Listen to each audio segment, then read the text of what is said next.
रिंकू, हाँ जी। ये देख।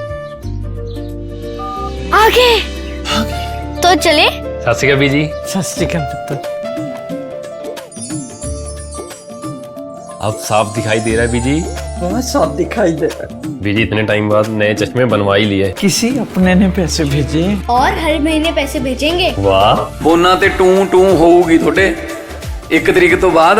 ਇਹ ਤੁਹਾਡੇ ਪੈਸੇ ਨੇ, ਇਹਦੇ ਨਾਲ ਕੋਈ ਅਮੀਰ ਨਹੀਂ ਹੋ ਜਾਣਾ ਤੁਸੀਂ। ਮਾਵਾਂ ਭੈਣਾਂ ਨੂੰ ਸਤਿਕਾਰ ਦੇ ਕੇ ਮੈਨੂੰ ਖੁਸ਼ੀ ਮਿਲਦੀ ਹੈ ਇਸ ਗੱਲ ਦੀ। मुख्यमंत्री माँ बेटी सत्कार योजना, आपका अपना भगवंत मान। संसद भवन के अंदर अमित शाह का भयंकर तरीके का विरोध। सदन के अंदर विपक्ष ने घेर लिया और फौरन ही कार्रवाई को स्थगित कर दिया गया। जी हाँ दोस्तों, इस वक्त की सबसे बड़ी खबर, सबसे बड़ी जानकारी आपको दे रही हूं कि पार्लियामेंट सेशन का आज से शुरुआत हो चुका है। मानसून सत्र का शुरुआत होते ही सत्ता पक्ष की, विपक्ष ने जो हालत की है कि सदन की कार्रवाई को फिर से स्थगित कर दिया गया है। यानी कि अब सदन की कार्रवाई 2 बजे तक के लिए स्थगित कर दी गई। ओम बिरला की एक नहीं चली, भाजपा नेताओं की एक नहीं चली, क्योंकि यहाँ पर विपक्ष ने अमित शाह को घेर लिया। अमित शाह को चौतरफा घेरा दोस्तों।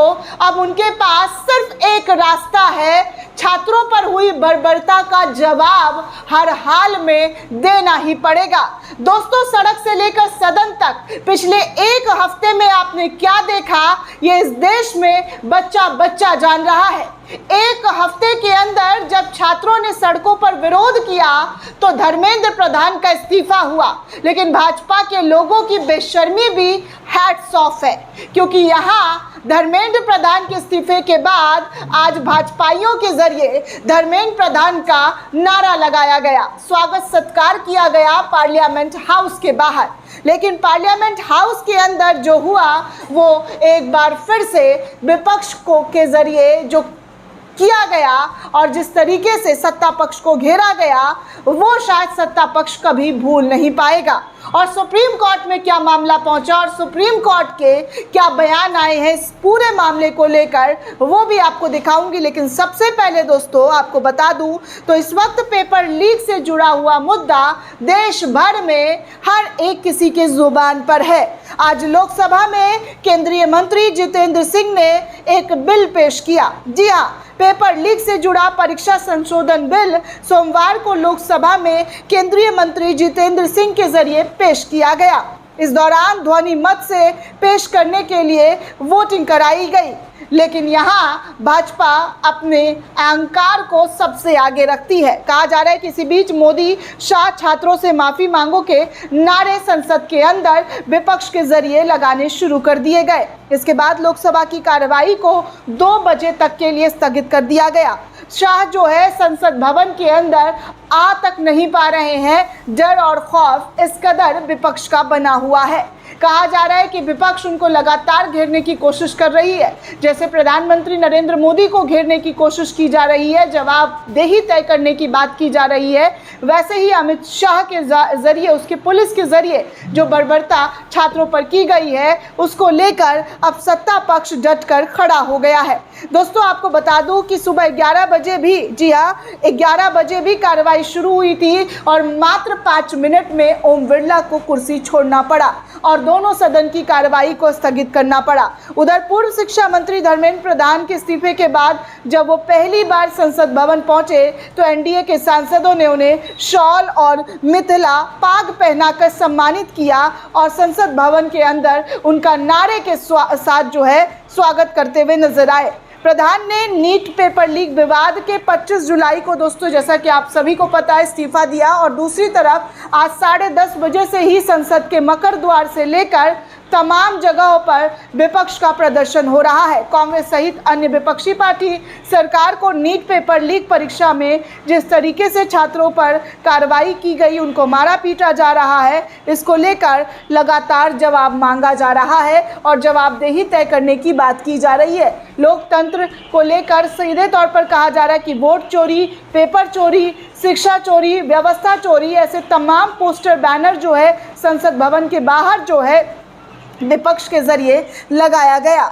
लेकिन इस बहस में दोस्तों हुआ क्या, मात्र 5 मिनट के अंदर धर्मेंद्र प्रधान और तमाम भाजपाई नेताओं को और विपक्ष को संसद भवन छोड़ना पड़ा क्योंकि सदन की कार्रवाई को स्थगित कर दिया गया। साफ तौर पर सदन की कार्रवाई अब 2 बजे तक स्थगित है दोस्तों, और छात्रों के मारपीट को लेकर जो मुद्दा है वो इस वक्त सदन के अंदर गरमाता हुआ नजर आ रहा है। बाकी आपको बता दूं तो सुप्रीम कोर्ट में भी आज इस पूरे मामले पर, जी हाँ, आज इस पूरे मामले पर जिस तरीके से प्रदर्शन हुआ, शांतिपूर्ण प्रदर्शन हुआ और ये सबका अधिकार है, इसको लेकर कोर्ट के अंदर एक याचिका दाखिल की गई सुप्रीम कोर्ट के अंदर, और इस याचिका में सुनवाई करते हुए कहा गया, जी हाँ, जिससे छीना नहीं जा सकता है, आप साफ तौर पर सुन लें। जी हाँ, सुप्रीम कोर्ट ने साफ तौर पर कहा कि शांतिपूर्ण प्रदर्शन करना हर एक नागरिक का संवैधानिक अधिकार है जिसे छीना नहीं जा सकता है। केवल प्रदर्शन या आंदोलन होने के आधार पर पुलिस की बर्बरता पर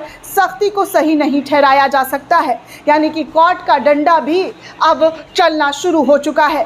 कोर्ट ने 20 जुलाई को जंतर मंतर पर पुलिसिया लाठीचार्ज से जुड़ी याचिका पर सुनवाई करते हुए कहा कि सीजीआई सूर्यकांत, जस्टिस विजय माल्या बागची और जस्टिस वी मोहना की बेंच ने साथ ही कहा कि प्रदर्शन के दौरान पुलिस कर्मियों पर हमला होना उतनी ही चिंता की बात है और सरकार से इस पर जवाब मांगा जा सकता है। जब कोर्ट मंगलवार को इन सभी याचिकाओं पर एक साथ सुनवाई करेगी तो कोई बड़ा फैसला ले सकती है। इन याचिकाओं में आरोप है कि नीट पेपर परीक्षा लीक में शिक्षा मंत्री के इस्तीफे को लेकर प्रदर्शन कर रहे छात्रों पर पुलिस ने हद से ज़्यादा ज्यादती की है। ये याचिका 20 जुलाई को कांग्रेस जनता पार्टी के संसद मार्च से जुड़ा हुआ याचिका है, जिसमें साफ तौर पर अमित शाह और उनके पुलिस के खिलाफ कार्रवाई की मांग की गई है। अब देखना ये होगा दोस्तों कि अमित शाह, जी हाँ, अमित शाह पर क्या कार्रवाई होती है और कल जो याचिका पे बातचीत चलने वाली है, तमाम याचिकाओं को एक साथ कर सुनवाई करने वाली है, उस पर क्या कुछ एक्शन लिया जाएगा, ये भी देखना दिलचस्प होने वाला है। दोस्तों आपको बता दूं कि इस वक्त देश भर में भाजपा सरकार के खिलाफ उबाल मचा हुआ है और हालत ये हो गई है दोस्तों कि आप महुआ मोइत्रा का ये बयान भी सुन सकते हैं। हालांकि एएनआई की वीडियो है तो महुआ मोइत्रा का जो बयान है वो साफ तौर पर ये है कि अमित शाह के अंडर आरएएफ और दिल्ली पुलिस आती है और छात्रों के साथ दुर्व्यवहार के लिए कौन जिम्मेदार है, इसका जवाब अमित शाह को देना होगा। सड़क से लेकर सदन तक अब विपक्ष ने कमर कस ली है और इस पर शाह को घेरना शुरू कर दिया है। शाह की मुसीबतें लगातार बढ़ती हुई नजर आ रही है। दोस्तों आपको बता दूं तो अरविंद केजरीवाल का भी स्टेटमेंट आया है और अरविंद केजरीवाल ने वीडियो बनाते हुए कहा कि देश के युवाओं ने एक होकर आवाज़ उठाई तो धर्मेंद्र प्रधान को इस्तीफा देना पड़ा। वहीं E20 पर भी हमें एक होकर आवाज़ उठाना पड़ेगा और जो नितिन गडकरी है उनके इस्तीफे की भी मांग जो है वो शुरू करने की बात अरविंद केजरीवाल के ज़रिए कही जा रही है। आप अरविंद केजरीवाल का ये बयान सुन सकते हैं। तो धर्मेंद्र प्रधान का इस्तीफा तो हो गया। मेरी प्रधानमंत्री जी से निवेदन है कि लगे हाथों E20 का समाधान भी कर दीजिए। लोग बहुत ज़्यादा परेशान हैं, सबकी गाड़ियां खराब हो रही हैं, सबकी माइलेज खराब हो गई। प्रधानमंत्री जी लेकिन तभी सुनेंगे जब हम सब मिलके एक आवाज़ में एक साथ आवाज़ उठाएंगे। इस शनिवार को हम लोगों की कोशिश है कि देश भर में जितने लोग E20 से दुखी हैं, जितने लोग E20 के खिलाफ आवाज़ उठा रहे हैं, सब लोगों को एक प्लेटफॉर्म पे लेके आना।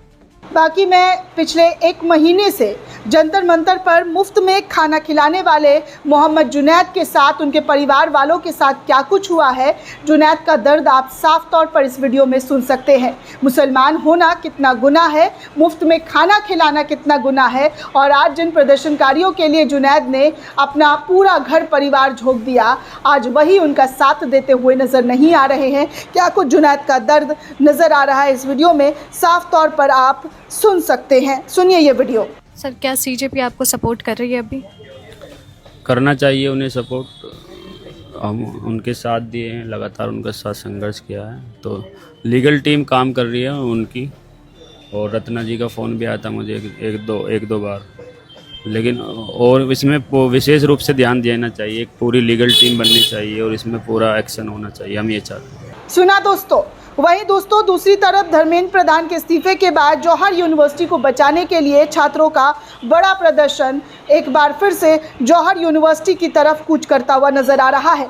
लगातार जौहर यूनिवर्सिटी को लेकर मांग किया जा रहा है कि इस यूनिवर्सिटी को किसी भी तरीके से गिराया ना जाए, उनकी बिल्डिंगों को ना, जी हाँ, उनकी बिल्डिंगों को ना तोड़ा जाए, क्योंकि ये शिक्षा का मंदिर है और शिक्षा के मंदिर के साथ अगर आप खिलवाड़ करेंगे तो इस देश के छात्र, जी हाँ, इस देश के छात्र चुप बैठने वालों में से नहीं हैं। आज साफ तौर पर जौहर यूनिवर्सिटी में एक बड़ी भीड़ किस तरीके से आई है आप साफ तौर पर सुन सकते हैं, देख सकते हैं। बाकी लोग अब अभिजीत और उसकी टीम के साथ बहुत डिसअपॉइंट हो रहे हैं। लोग कह रहे हैं कि ये लोग सिर्फ और सिर्फ अपने आप को चमकाने के लिए इस तरीके की कोशिश कर रहे थे, लेकिन जब तक छात्रों ने, जब तक इस देश के युवाओं ने सड़कों पर उतरना शुरू नहीं किया था तब तक इनका आंदोलन ऐसा था जिसे कोई देख नहीं रहा था। आप सुनिए इस लड़की का बयानबाजी कि वो क्या कह रही हैं। Talking about it, but I'm pretty disappointed in CJP in a lot of ways because I believe तुम इतने दिन बैठे हो प्रोटेस्ट पे, 2-3 दिन और बैठ जाते और ये चीज़ अश्योर करते कि सारे बच्चे सेफ पहुंच जाएं घर, दैट उन पे कोई FIR नहीं लगी है सच में और उनको पुलिस वाले परेशान नहीं करे, तो तुम्हारा क्या हो जाता?